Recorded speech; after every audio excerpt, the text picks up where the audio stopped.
Hello guys, welcome back to East Anime. நான் தான் host பேசுறேன். ஹாய் சலோ. இந்த வீடியோல Boruto 2 Blue Vortex manga updateனோட பார்ட் 33ல என்ன நடக்க போகுது ஏது நடக்க போகுதுன்றத தான் பார்க்க போறோம். இதுக்கு முன்னாடி போட்ட Boruto 2 Blue Vortex manga update நோட்டீஸ்லாம் பார்க்கலனா மேல ஐகான்லயும் கீழ டிஸ்கிரிப்ஷன்ல தந்திருக்கேன், மறக்காம செக் பண்ணி பாருங்க. அண்ட் இதே மாதிரி நம்ம சேனல்ல One Piece manga, Solo Leveling manhwa and Solo Leveling Ragnarok manhwa எல்லாத்தையுமே கவர் பண்ணி போட்டுருக்கேன். முடிஞ்சா எல்லாத்தையுமே செக் பண்ணி பாருங்க. எல்லாத்துக்குமே தனித்தனியா பிளேலிஸ்ட் போட்டு செட் பண்ணி வச்சிருக்கேன். சரி ரைட் கைஸ், வளவள பேசாம வீடியோக்குள்ள போயிடலாமா?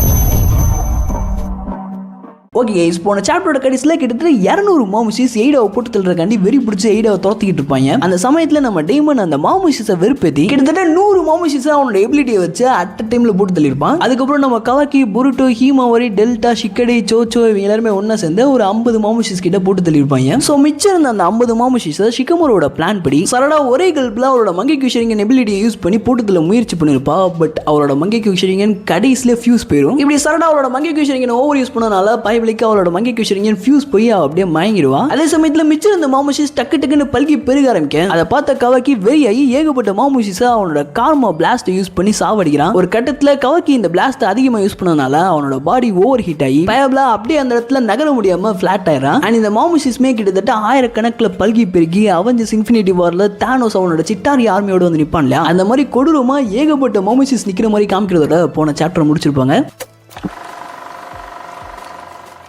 போன சாப்டர்ல ஷிகமரோட பிளான் படி சரடா ஒருவேளை ஏதாச்சும் ஒரு சில மாமுஷிஸை கொல்லாம விட்டானா அந்த மிச்ச மீதி மாமுஷிஸை போட்டு தள்ளக்கூடிய பொறுப்பை நம்ம ஷிகமரு கவாக்கி அண்ட் ஹீமாரி கிட்ட ஒப்படைச்சிருப்பான். பிகாஸ் இவங்க ரெண்டு பேர்த்தலையுமே ஒயிட் ரேஞ்ச் அட்டாக்ஸ் யூஸ் பண்ண முடியும். நம்ம கவாக்கியால கார்மா பிளாஸ்ட் யூஸ் பண்ண முடியும். அதே மாதிரி நம்ம ஹீமாரியால பீஜு பம்ஸ் யூஸ் பண்ண முடியும் இல்லையா. ஸோ இது ரெண்டுமே ஒரு பயங்கரமான ஒயிட் ரேஞ்ச் அட்டாக். போன சாப்டர்ல நம்ம கவாக்கி அவனுக்கு கொடுக்கப்பட்ட பொறுப்புல ஓவரா மூழ்கி போனாலதான் பைப்ல ஓவர் ஹீட் ஆயிருப்பான். அதே மாதிரி இந்த சாப்டரோட ஸ்டார்டிங்ல நம்ம ஹீமாரி அவருக்கு கொடுக்கப்பட்ட பொறுப்பை செய்யறதுக்காண்டி ரொம்ப நாளா ட்ரைனிங் மட்டும் கொடுத்துக்கிட்டு இருக்க குட்டி குரோமவை தட்டி எழுப்பி அதோட சாக்ராவை வாங்கி 9 டெயில்ஸ் க்ளோக் ஆக்டிவேட் பண்ணி ஏகப்பட்ட பீஜு பம்ஸை நம்ம ஹீமாவரி வெறி பிடிச்ச மாதிரி மாமுஷிஸ் மேல லான்ச் பண்ணலாம். பிகாஸ் ஹீமாவரியோட 2 அண்ணனுமே கொஞ்சம் கவலைக்கிடமான நிலைமையில இருக்காங்க. ஒருத்தன் அவனோட பவர்ஸை கொடூரமா யூஸ் பண்ணி ஓவர் ஹீட் ஆகி படுத்து கிடக்குறான். இன்னொருத்தன் அவனோட ஆளு மட்டையானதுனால அவளை காப்பாத்துறதுக்காண்டி அந்த இடத்த விட்டு வெளியே போயிட்டான். ஸோ இப்போதைக்கு அந்த இடத்துல இருக்க எல்லாரையுமே காப்பாத்துறதுக்கு ஒரே ஹோப்பா இருக்கிறது நம்ம ஹீமாவரி மட்டும்தான். ஸோ நெக்ஸ்ட் சாப்டர்ல நம்ம ஹீமாவரியோட அப்பா நருட்டோ உசுமாக்கி எப்படி ரசிகன் மலையை பொழிய வைப்பானோ அதே மாதிரி நம்ம ஹீமாவரி இந்த மாமுஷிஸ் மேல பீஜு பம் மலையை பொழிய வைக்கலாம். பட் ஹீமாரியால மட்டும் தனியா இந்த மாமுஷிஸ் எல்லாத்தையுமே போட்டு தள்ள முடியுமான்னு கேட்டீங்கன்னா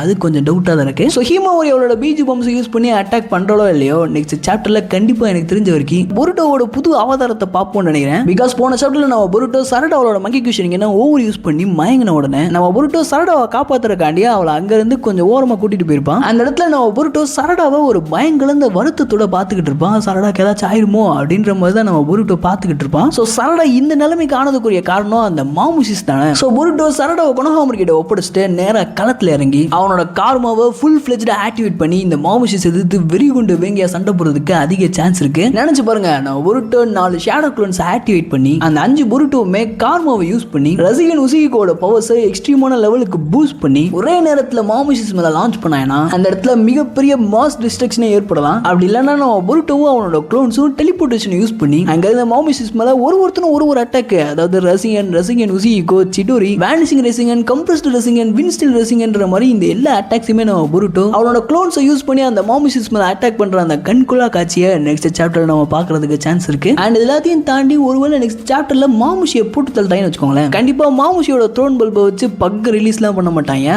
அதுக்கு பதிலாக மாமுஷியோட த்ரோன் பல்பை வச்சு ஏதாச்சும் எக்ஸ்பெரிமெண்ட் பண்ணி அதுல இருந்து புதுசா ஏதாச்சும் ஒரு விஷயங்களை கண்டுபிடிக்கிற மாதிரி காமிக்கலாம். அதே சமயத்தில் இவங்க எல்லாரும் ஒன்னா சேர்ந்து மாமுஷியை போட்டு தள்ளிட்டாங்கன்னா நம்ம ஜூராக்கு ஹெல்ப் பண்றதுக்கு மிச்சம் இருக்க ஒரே ஒரு ஆள் ஹிடாரி மட்டும் தான்ற மாதிரி நம்மளுக்கு காமிச்சிருக்காங்க. பட் ஹிடாரியை தாண்டி இன்னொரு ஒரு சிஞ்சு இருக்குன்ற மாதிரி ஒரு சில தியரிஸ் நான் பார்த்தேன். அதாவது புருட்டோவோட ஸ்டார்டிங்ல பாத்தீங்கன்னா லீஃப் வில்லேஜுக்குள்ள கிளாக் ரிம்ஸ்லாம் பூந்து ஒரு சில சம்பவங்களை பண்ணிட்டு இருக்கோம். அந்த சம்பவத்துல தான் நம்ம மொய்கியுமே மரமா மாறி ஜூராவோட சைடுல மாட்சுரின்ற பேர்ல புது அவதாரம் எடுத்திருப்பான். ஐ மீன் ஒரு சிஞ்சுவா மாதிரி இருப்பான். பட் அந்த லீஃப் வில்லேஜ்ல நடந்த சம்பவத்துல மொய்கி மட்டும் தான் மரமா மாறினான்னு கேட்டீங்கன்னா அதுதான் கிடையாது. மொய்கி மாதிரியே அந்த லீஃப் வில்லேஜ் அட்டாக்ல இன்னொரு ஒரு ஷினோபியுமே மரமா மாறி இருப்பான். அவனோட பேரு ஷோகின்ற மாதிரி சொல்றாங்க. இவன் பாத்தீங்கன்னா ஒரு வெல் நோன் ஷினோபிலாம் கிடையாது. பட் இவனுமே லீஃப் வில்லேஜ்ல மரமா மாறி இருப்பான். ஆனா இவன் சிஞ்சுவா மாறின மாதிரி எந்த இடத்துலயுமே நம்மளுக்கு காட்டல. ஆக்சுவலி எனக்கு தெரிஞ்ச வரைக்கும் இந்த புருட்டோ டிவில கிளாக்ரிம் கடிச்சு மரமா மாறின மாதிரி காமிச்சது 5 பேர் தான். அது யாருன்னு பார்த்தோம்னா பக்கு, சாஸ்கே, மொய்கி, ஷிங்கி அண்ட் லாஸ்டா இந்த ஷோகி. சோ இதுல பக்கு, சாஸ்கே, ஷிங்கி, மொய்கி இவங்க எல்லாருமே பாத்தீங்கன்னா சிஞ்சுவா மாதிரி இருப்பாங்க. பட் ஷோகி மட்டும் இன்னும் வரைக்கும் சிஞ்சுவா மாறல. ஆக்சுவலி இந்த சிஞ்சுஸ் எப்படி உருவாகுறான்ற மாதிரி காமிச்சிருந்தாங்கன்னா இந்த மரமா மாறுறாங்க இல்லையா, அவங்களோட உடம்புல இருந்து சாக்ராவை உறிஞ்சு டிவைன் ட்ரீ ஒரு பழம் மாதிரி த்ரோன் பல்பு உருவாக்கும். அந்த த்ரோன் பல்பை ஜூரா கிட்ட இருக்க அந்த பிளாக் கலர் பாக்ஸ்ல வச்ச உடனே சிஞ்சுஸ் உருவாகிற மாதிரி காமிச்சிருப்பாங்க. சோ மத்த சிஞ்சுஸ்க்கு எப்படி த்ரோன் பல்பு உருவாச்சோ அதே மாதிரி ஷோகிக்குமே த்ரோன் பல்பு உருவாயிருக்கும்ல. ஷோகி ஒரு நார்மலான ஷினோபி ப்ரோ, அவனுக்கு பெருசா சாக்ரா இருக்காது, அதனாலதான் அவனுக்கு த்ரோன் பல்பு உருவாகல அப்படின்ற மாதிரி சொன்னீங்கன்னா பக் இருக்கான் இல்லையா, அவன் ஒரு ஷினோபியே கிடையாது. அப்ப அவனோட சாக்ரா ரிசர்வ் ஒரு ஷினோபிக்கு இருக்கிறத விட ரொம்ப கம்மியா தான் இருக்கும். பட் அப்படிப்பட்ட பக்குக்கே மாமுஷின்ற சிஞ்சு இருக்கப்போ இந்த ஷோகி ஏன் இன்னும் சிஞ்சுவா மாறின மாதிரி காமிக்கல அப்படின்றது ஒரு தியரியாவே இருக்கு. மேபி இந்த ஷோகி பார்த்தீங்கன்னா ஒரு பவர்ஃபுல்லான சிஞ்சுவா வரதுக்கு அதிக சான்ஸ் இருக்குன்றனால நம்ம ஜூரா இவன் எங்கேயாச்சும் பேக்கப் யூஸ் பண்ணிக்கலாம் அப்படின்ற மாதிரி அவனோட த்ரோன் பல்பை தனியா எடுத்து வச்சிருந்திருக்கலாம். இல்லைன்னா இவனெல்லாம் சிஞ்சு ஆக்குறதே வேஸ்ட், இவெல்லாம் சிஞ்சு ஆக்குறதுக்கு தகுதியே கிடையாது அப்படின்ற மாதிரி நம்ம ஜூரா ஷோகியோட த்ரோன் பல்பை அவனே தின்றுக்கலாம். இது ஒரு தியரி தான். ஒருவேளை நெக்ஸ்ட் சாப்டர்ல ஷோகியோட சிஞ்சு அப்பீர் ஆகி நெக்ஸ்ட் சாப்டர்ல நம்ம மாமுச்சிக்கு ஹெல்ப் பண்றதுக்காண்டி வரலாம் இல்லையா, அதனால இப்பயே சொல்லி வச்சுட்டேன். அடுத்ததா நெக்ஸ்ட் சாப்டர்ல ஒரு சின்ன பாசிபிலிட்டி என்னன்னா இந்த சம்பவம்ன்றது லீஃப் வில்லேஜோட அவுட்ஸ்கிரிட்ஸ்லாம் நடக்குது. அதனால லீஃப் வில்லேஜ்ல இருக்க எல்லா ஷினோபிஸ்க்குமே ஏதோ சம்பவம் நடக்குது அப்படின்றது நல்லாவே தெரிஞ்சிருக்கும். அந்த வகையில லீஃப் வில்லேஜ்ல இருக்கக்கூடிய ஓஜி டீம் 7 சேர்ந்த நம்ம சக்குராவுக்குமே இந்த விஷயம்ன்றது ஓரளவுக்கு தெரிஞ்சிருக்கும். ஸோ நம்ம சரடா இந்த பக்கம் மட்டையாய் கிடக்கிறது நம்ம சக்குராவுக்கு ஏதாச்சும் ஒரு உணர்வை தூண்டி நம்ம பொண்ணுக்கு ஏதோ ஆயிடுச்சு போல அப்படின்ற மாதிரி நம்ம சக்குரா உணர்ந்து இந்த பேட்டில் ஃபீல்டுக்கு வரதுக்கு சான்ஸ் இருக்கு. அப்படி சக்குரா பேட்டில் ஃபீல்டுக்கு வந்தானா ஃபர்ஸ்ட் பாடையில போகிற மாதிரி படுத்து கிடக்கிற நம்ம சரடாவை ஹீல் பண்ணிட்டு 100 ஹீலிங் ஜூட்ஸு ஆக்டிவேட் பண்ணி நம்ம மாமுஷிக்கு பாடையை கட்டுறதுக்கும் அதிக சான்ஸ் இருக்கு. இல்ல நம்ம ஷிகமோருவே சரடாவை காப்பாத்துறதுக்காண்டி சரடாவை ஹீல் பண்றதுக்காண்டி சக்குராவை அந்த பேட்டில் ஃபீல்டுக்கு வர வைக்கிறதுக்கும் அதிக சான்ஸ் இருக்கு. அப்படி சக்குரா வந்தானா மாமுஷிக்கு பாடை கட்டுறது கிட்டத்தட்ட உறுதியாயிரும். இதை தாண்டி போன சாப்டரோட கடைசியில் பார்த்தீங்கன்னா ஏகப்பட்ட சம்பவம் நடந்துகிட்டு இருந்திருக்கும். பட் இந்த சம்பவம் எல்லாத்தையுமே கேட்டுக்கிட்டு இருந்த நம்ம கோதி பார்த்தீங்கன்னா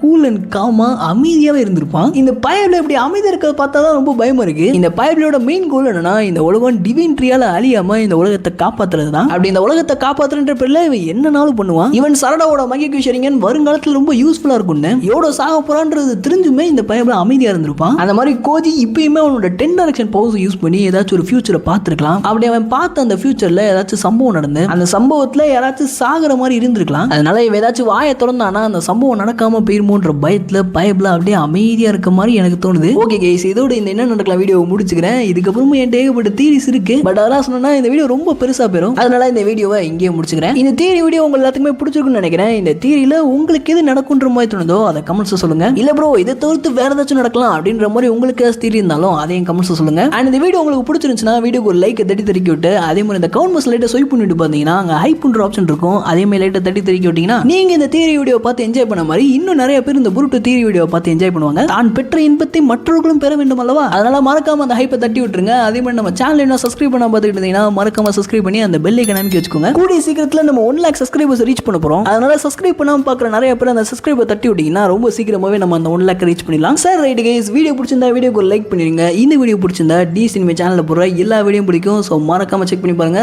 ஓகே கைஸ், இது முன்னாடி அமேசிங்கான வீடியோல பார்க்கலாம். Until then, bye from DXT Anime.